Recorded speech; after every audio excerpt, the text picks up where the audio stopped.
ಇನ್ನು ವಿಜಯೇಂದ್ರ ಅವರ ನೇತೃತ್ವದಲ್ಲಿ ಮೀಟಿಂಗ್ ಈಗ ಸ್ಟಾರ್ಟ್ ಆಗಿದೆ. ಬಹುಶಃ ಈಗ ಪಕ್ಷ ಸಂಘಟನೆಗೆ ವಿಜಯೇಂದ್ರ ಈಗಲಿಂದನೇ ಮುಂದಾದ್ರ ಅನ್ನುವಂಥದ್ರ ಬಗ್ಗೆ ಕೆಲವೊಂದಷ್ಟು ಪ್ರಶ್ನೆಗಳು ಬರ್ತಾ ಇವೆ. ಯಾಕಂದ್ರೆ ಬೆಂಗಳೂರಿನಲ್ಲಿ ಬಿಜೆಪಿ ಪರಾಜಿತ ಅಭ್ಯರ್ಥಿಗಳನ್ನ ಕರೆದು ಸಭೆ ಮಾಡ್ತಾ ಇದ್ದಾರೆ ಬಿವೈ ವಿಜಯೇಂದ್ರ. ಬಿಜೆಪಿ ರಾಜ್ಯಾಧ್ಯಕ್ಷ ವಿಜಯೇಂದ್ರ ನೇತೃತ್ವದಲ್ಲಿ ನಡೀತಾ ಇರುವಂತಹ ಸಭೆ ಇದು. ಖಾಸಗಿ ಹೋಟೆಲ್ನಲ್ಲಿ ಒಂದು ಮೀಟಿಂಗ್ ಅನ್ನ ಕರೆದಿದ್ದಾರೆ. ಆ ಮೀಟಿಂಗ್ ಈಗ ಆರಂಭವಾಗಿದೆ. ಮುಂದಿನ ಚುನಾವಣೆಯ ತಯಾರಿ ಬಗ್ಗೆ ಈಗಲಿಂದಲೇ ಚರ್ಚೆ ಆರಂಭವಾಗಿದೆ. ಯಾರೆಲ್ಲ ಸೋತಿದಾರಲ್ಲ ಬಿಜೆಪಿ ಅಭ್ಯರ್ಥಿಗಳು ಅವರನ್ನ ಕರೆದು ಪರಾಜಿತ ಅಭ್ಯರ್ಥಿಗಳ ಜೊತೆಗೆ ಒಂದು ಚರ್ಚೆ ಮಾಡ್ತಾ ಇದ್ದಾರೆ. ಯಾಕೆ ನಿಮ್ಮ ಸೋಲಿಗೆ ಏನು ಕಾರಣ ಆಯಿತು, ಪರಾಜಿತ ಅಭ್ಯರ್ಥಿಗಳು ಎಷ್ಟು ಮಾರ್ಜಿನ್ನಲ್ಲಿ ಸೋತರು, ಜಿಲ್ಲಾ ಮತ್ತು ತಾಲೂಕು ಪಂಚಾಯಿತಿ ಚುನಾವಣೆ ಇದೆ, ಇನ್ನು ಪಕ್ಷ ಸಂಘಟನೆ ಆಗಬೇಕು, ಈ ಎಲ್ಲ ವಿಚಾರಗಳ ಬಗ್ಗೆ ಚರ್ಚೆ ಮಾಡೋದಕ್ಕೋಸ್ಕರ ಬಿವೈ ವಿಜಯೇಂದ್ರ ಇವರನ್ನ ಕರೆದಿದ್ದಾರೆ ಅಂತ ಈಗ ಹೇಳಲಾಗ್ತಾ ಇದೆ. ಬಿಜೆಪಿ ರಾಜ್ಯಾಧ್ಯಕ್ಷರಾಗಿರುವಂತಹ ಬಿವೈ ವಿಜಯೇಂದ್ರ ಅವರ ನೇತೃತ್ವದಲ್ಲಿ ನಡೀತಾ ಇರುವಂತಹ ಮೀಟಿಂಗ್ ರಾಜಭವನದ ರಸ್ತೆಯ ಖಾಸಗಿ ಒಂದು ಹೋಟೆಲ್ನಲ್ಲಿ ಮೀಟಿಂಗ್ ಈಗ ಆರಂಭವಾಗಿದೆ.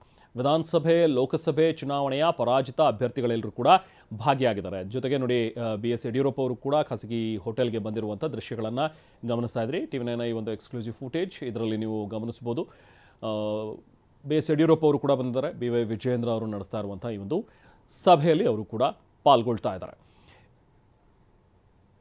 ಹೆಚ್ಚಿನ ಮಾಹಿತಿ ಸ್ಥಳದಲ್ಲೇ ನಾವು ಪ್ರತಿನಿಧಿ ಕಿರಣ್ ಹನಿಯಡ್ಕ ಇದ್ದಾರೆ, ಅವರಿಂದ ಪಡ್ಕೊಳ್ಳೋಣ. ಕಿರಣ್, ಈಗ ಮೀಟಿಂಗ್ ಸ್ಟಾರ್ಟ್ ಆಗಿದೆಯಾ? ಈ ಮೀಟಿಂಗ್ನ ಮುಖ್ಯವಾದಂಥ ಅಜೆಂಡಾ ಏನು?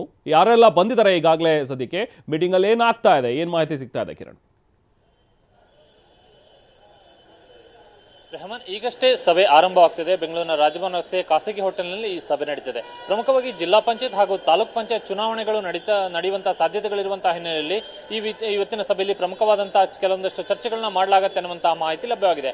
ವಿಧಾನಸಭೆ, ವಿಧಾನ ಪರಿಷತ್ ಮತ್ತು ಲೋಕಸಭೆ ಈ ಮೂರು ಚುನಾವಣೆಗಳಲ್ಲಿ ಪರಾಜಿತರಾದಂತಹ ಅಭ್ಯರ್ಥಿಗಳನ್ನ ಇವತ್ತು ಕರೆದು ರಾಜ್ಯಾಧ್ಯಕ್ಷ ವಿಜಯೇಂದ್ರ ಸಭೆಯನ್ನ ಮಾಡ್ತಿದ್ದಾರೆ. ಬಹುತೇಕ ಸರಿಸುಮಾರು 1.5 ವರ್ಷಗಳ ಬಳಿಕ ಈ ಪರಾಜಿತ ಅಭ್ಯರ್ಥಿಗಳನ್ನ ಕರೆದು ಮಾತನಾಡಿಸುವಂತಹ ಒಂದು ಕೆಲಸ ಇವತ್ತು ರಾಜ್ಯ ಬಿಜೆಪಿಲಿ ಆಗ್ತಾ ಇದೆ. ಯಾಕಂದ್ರೆ ಚುನಾವಣೆ ಮುಕ್ತಾಯವಾದ ಬಳಿಕ ಯಾವುದೇ ಪರಾಜಿತ ಅಭ್ಯರ್ಥಿಗಳನ್ನ ಕರೆಯುವಂತಹ, ಅವ್ರನ್ನ ಮಾತುಕತೆ ಮಾಡುವಂತಹ ಯಾವುದೇ ಕೆಲಸಗಳು ಆಗಿರಲಿಲ್ಲ. ಅದರಲ್ಲೂ ಕೂಡ ವಿಜೇಂದ್ರ ರಾಜ್ಯಾಧ್ಯಕ್ಷರಾದ ಬಳಿಕ ಪರಾಜಿತರನ್ನ ಮಾತನಾಡಿಸುವಂತ ಕೆಲಸವೇ ಆಗಿರಲಿಲ್ಲ ಅನ್ನೋ ಒಂದು ಆಕ್ಷೇಪ ಬಹಳ ದೊಡ್ಡ ಮಟ್ಟದಲ್ಲಿತ್ತು. ಹೀಗಾಗಿ ಬಹುತೇಕ ಮುಂದಿನ ತಿಂಗಳ ಏಪ್ರಿಲ್ ಅಥವಾ ಮೇನಲ್ಲಿ ಸ್ಥಳೀಯ ಸಂಸ್ಥೆಗಳು ಅಂದ್ರೆ ಜಿಲ್ಲಾ ಪಂಚಾಯತ್ ಹಾಗೂ ತಾಲೂಕು ಪಂಚಾಯತ್ ಚುನಾವಣೆಗಳನ್ನ ಮಾಡುವಂತ ನಿಟ್ಟಿನಲ್ಲಿ ರಾಜ್ಯ ಸರ್ಕಾರ ಒಂದಷ್ಟು ಸಿದ್ಧತೆಗಳು ನಡೆಸ್ತಾ ಇರುವಂತಹ ಸೂಚನೆಗಳು ಸಿಗ್ತಾ ಇರುವಂತಹ ಹಿನ್ನೆಲೆಯಲ್ಲಿ ರಾಜ್ಯಾಧ್ಯಕ್ಷ ವಿಜೇಂದ್ರ ಇವತ್ತು ತಮ್ಮ ಪಕ್ಷದ ಪರಾಜಿತ ಅಭ್ಯರ್ಥಿಗಳನ್ನ ಕರೆದು ಮಾತುಕತೆ ಮಾಡುವಂತಹ ಒಂದು ಪ್ರಯತ್ನವನ್ನ ಮಾಡ್ತಿದ್ದಾರೆ. ಯಾಕಂದ್ರೆ ಮಾಜಿ ಶಾಸಕರು ಅಥವಾ ಪರಾಜಿತರು ಯಾರ್ಯಾರಿದ್ದಾರೆ ಅವರೆಲ್ಲರೂ ಪಾತ್ರ ಮುಂದಿನ ಜಿಲ್ಲಾ ಪಂಚಾಯತ್ ಹಾಗೂ ತಾಲೂಕ್ ಪಂಚಾಯತ್ ಚುನಾವಣೆಗಳ ಸಂದರ್ಭದಲ್ಲಿ ಬಹಳ ದೊಡ್ಡ ಮಟ್ಟದಲ್ಲಿರುತ್ತೆ. ಹೀಗಾಗಿ ಆ ಜಿಲ್ಲಾ ಪಂಚಾಯತ್ ಹಾಗೂ ತಾಲೂಕ್ ಪಂಚಾಯತ್ ಚುನಾವಣೆಗಳಲ್ಲೂ ಕೂಡ ಬಿಜೆಪಿ ಅಧಿಕಾರ ಹಿಡಿಬೇಕಾದಂತಾದ್ರೆ ಈ ಪರಾಜಿತರ ಅಭ್ಯರ್ಥಿಗಳನ್ನ ವಿಶ್ವಾಸಕ್ಕೆ ತೆಗೆದುಕೊಂಡು ಅವರನ್ನ ಮತ್ತೆ